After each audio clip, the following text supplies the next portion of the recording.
It's Warren Sprouse. It is Sunday night, January 28, 2018. I want to talk to you a little bit about our healthcare system. What's that got to do with the Bible for? How on?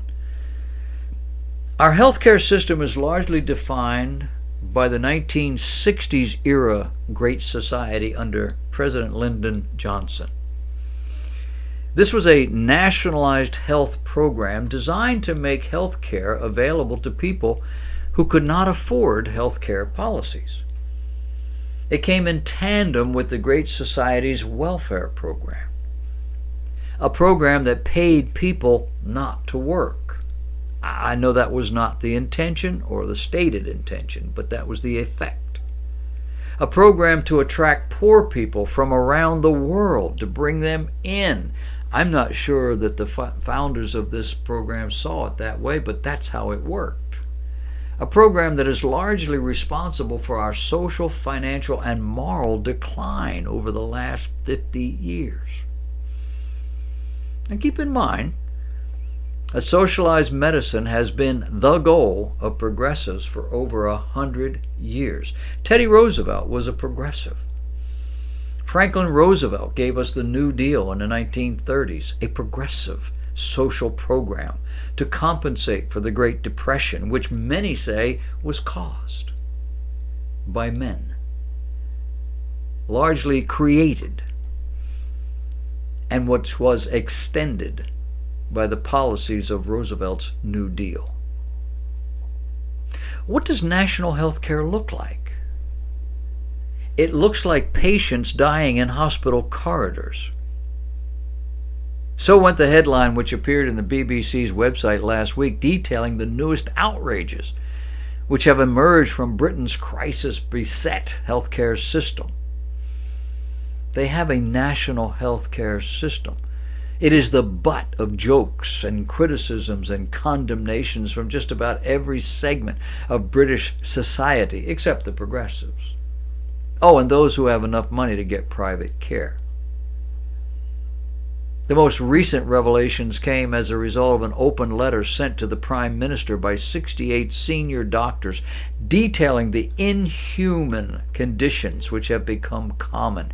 300,000 patients waiting in the emergency rooms for more than 4 hours.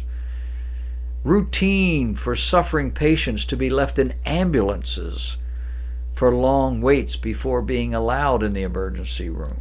Routine for patients to be left on gurneys in corridors for as many as 12 hours before finding proper beds, many of them eventually being put into makeshift wards hastily constructed in side rooms. And in addition to all this, it was revealed that around 120 patients per day are being attended to in corridors and waiting rooms, while many being made to undergo humiliating treatments in the public areas of hospitals, and some even dying prematurely as a result. The effective work of Dr. Martin Luther King and others to draw legitimate attention to the plight of black folks in the South brought this unjust and immoral situation into the foreground. The national media shone the light of day upon what had been a dirty little secret in the democratic southern states for generations. When politicians and others speak of this disgusting social blight, they rarely mention the fact that it was Democrats who kept it alive and well. Fighting back initially with police, dogs, and National Guard troops, the media exposed this blight to the world. Those of us who grew up in the North never knew that this sort of thing existed. I remember in the 1950s getting on a boat, a ferry boat. It was the Kipto Peak Ferry.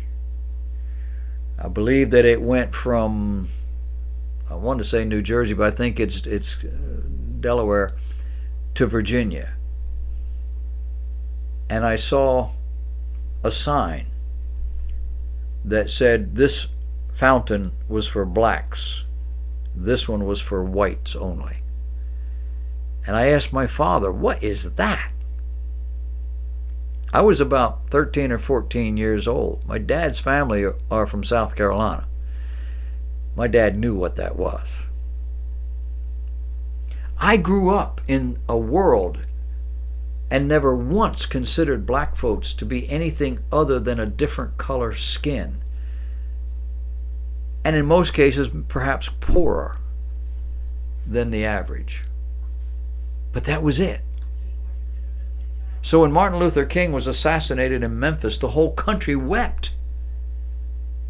To honor his sacrifice, the president who inherited his office from the assassination of John Kennedy and who was a large part of the destruction that was Southern segregation, signed into law legislation under the banner of the Great Society. It was touted as a program that would lift poor people out of their poverty and provide them the jobs and personal respect they deserve. Well, it's been about 70 years since all of that happened. And what we've gotten are at least 3 generations of Americans who have learned to live on and depend upon government largesse. Now, there are bright spots in this dull story. Many, many black men and women have stood up and stood out as they have achieved prominence in many cases and parity in many others. But this week there was a story about tennis star Serena Williams, a black woman of independent wealth. Serena found herself suddenly ready to deliver a baby. Now she knew she was pregnant. She'd been taking pictures of it. And rushing to the hospital, her baby developed problems in delivery which required a cesarean section. So now Serena has a medical problem. She has a history of blood clots. And because she was off her daily anticoagulant regimen due to the recent surgery, when she began to feel pressure in her chest, she immediately assumed she was having another pulmonary embolism. Serena lives in fear of these blood clots. She walked out of her hospital room so her mother wouldn't worry, and she told the nearest nurse between gasps for air that she needed a CT scan with contrast and an IV heparin, a blood thinner, right away. And you know how nurses are impressed when people talk to them that way. Well, the nurse thought her pain medicine might be making her a little confused. But Serena insisted, and soon enough a doctor was performing an ultrasound of her legs. You do realize that's not what she wanted. Serena was flabbergasted. She says, I was like, what, a Doppler? I told you I need a CT scan and a heparin drip. The ultrasound revealed nothing. So they sent her for the CT. And sure enough, several small blood clots had settled in her lungs. Minutes later, she was on the drip. And she was saying to them, look, listen to Dr. Williams. Good ending to a very awful story.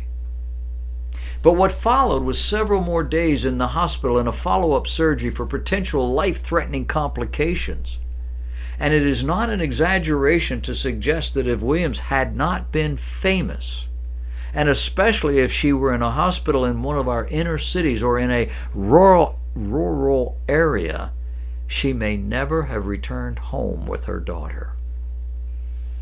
According to reports, the United States has the worst maternal death rate in the world. And that sounds terrible, especially for an advanced society like ours. However, the ability to compare these statistics with other countries is a little flawed because apparently here in the United States we count the death of any woman who passed away during the first year of childbirth in our maternal death statistics. In many other countries it's not like that. For example, activist Erica Garner passed away from heart problems exacerbated by her daughter's birth 5 months ago. In the United States, her number is classified as a maternal death. In other countries, it wouldn't have been that way. But regardless of all of that, the numbers indicate that black women in the United States die at a rate 4 times that of white women in the first year of childbirth. And you have to ask yourself why. Now, it may sound bigoted on my part, prejudiced on my part. I don't mean it this way. I mean it as something positive. My experience around black men and women is that they are strong. They're not a weak race of people at all. They have a strong constitution. Is that due to our healthcare system?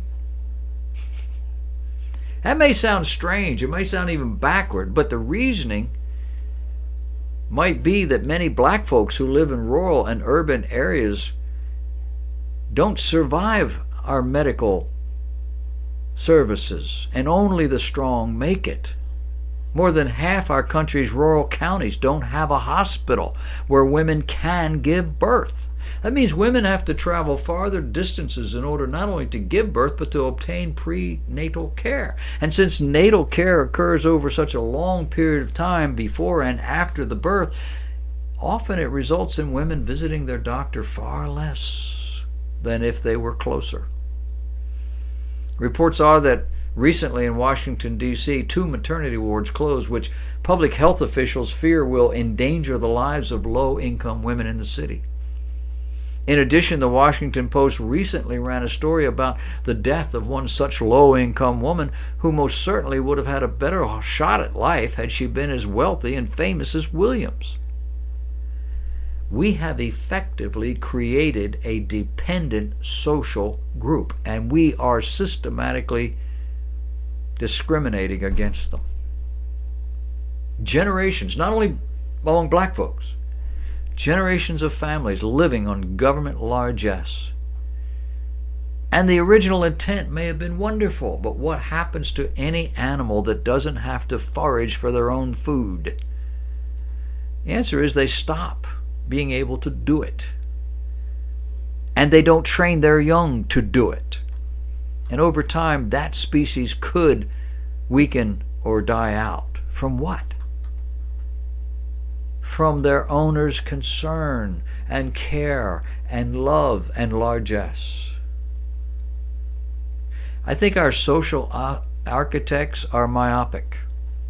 They don't see the long range to their decisions. They only see the immediate problem. It's been over 45 years since the Great Society was launched. And the question is, how are we doing?